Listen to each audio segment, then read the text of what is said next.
আজ পাঁচমিশালি আহারে পটলের পাতলা ঝোল করব। আলু পটল দিয়ে পাতলা ঝোল। তা তেলটা আমি আগে থেকে বসিয়ে দিয়েছিলাম। একটা শুকনো লঙ্কা ফোড়ন দিলাম, একটু জিরে ফোড়ন দেব। গরম পড়েছে, হালকা খাবার, ওই জন্য আমি পাতলা পটলের ঝোল বানাচ্ছি। একটু ভাজা হোক 10-15 সেকেন্ড মতন। এবার আমি আলু পটল, একটা আলু দিয়েছি আর এখানে 300 পটল আছে।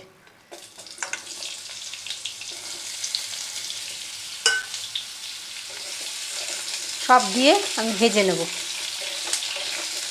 2-4 বার নেড়ে নেব, নিয়ে নুন হলুদ দেব।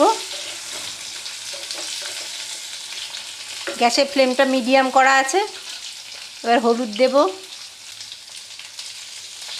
নুন দেব, স্বাদ অনুসারে নুন দিলাম। প্রথমে নুনটা সবসময় একটু কম দিতে হয়, কারণ বেশি হয়ে গেলে খাওয়া যায় না। কম হলে তাও পরে মেশানো যায় বা ভাতে মেখে খাওয়া যায়, ওই জন্যে সবসময় একটু নুনটা সাবধানে দেবেন। এটা আমি মিডিয়াম টু হাই ফ্লেমে করে দিয়ে একটু ভেজে নেব। 10 মিনিট ধরে এরম মিডিয়াম ফ্লেমে আমি ভেজে নিয়েছি। এখনকার কচি পটল বেশি ভাজবো না, আমার ভাজা হয়ে গেছে। আমি এবার মশলা দেব। প্রথমে আদা লঙ্কা বাটা দিচ্ছি, 1/2 চামচ আদা লঙ্কা বাটা, একটু জিরের গুঁড়ো, 1/2 চামচ জিরের গুঁড়ো, একটু লাল লঙ্কার গুঁড়ো যেটা রং হয় ওটা একটু দিলাম, একটু ধনের গুঁড়ো। জিরে গুঁড়ো থেকে ধনের গুঁড়ো একটু কম দেব। এবার এটাকে কষাবো, খুব বেশি কষাবো না, তেল ছাড়লেই আমি বন্ধ, কনস্ট্যান্ট এরকম কষিয়ে যাব। মিডিয়াম ফ্লেমে করা আছে, বেশি ভাজবো না। এবার আমি জল ঢেলে দেবো।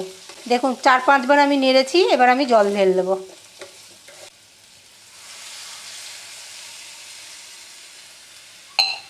হাফ গ্লাসের একটু বেশি জল দিলাম।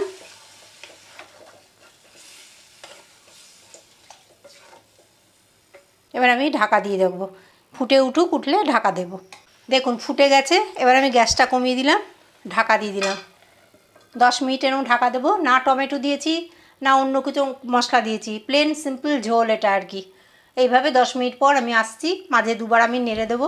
10 মিনিট পর ঢাকনা খুলছি, দেখি আলু সেদ্ধ হয়ে গেছে কিনা। এরকম আলু সেদ্ধ হয়ে গেছে। এরমই পাতলা রাখবো। এবার আমি একটু চিনি দেবো, টেস্টের ব্যালেন্সের জন্য একটু চিনি দেবো সামান্য। যারা চিনি খান দেবেন, যারা খান না তারা দেবেন না। আর সামান্য একটু গরম মশলা পাউডার 1 চিমটি। বেশি গরম মশলা আমার ভালো লাগে না আর কি খেতে, আর এই গরমে তো আরোই না। দেখুন এরকম পাতলা ঝোল।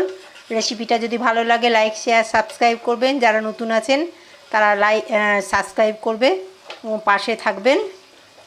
গ্যাসটা অফ করে দিলাম। আবার নতুন ভিডিও নিয়ে অন্য দিন আসবো। ধন্যবাদ।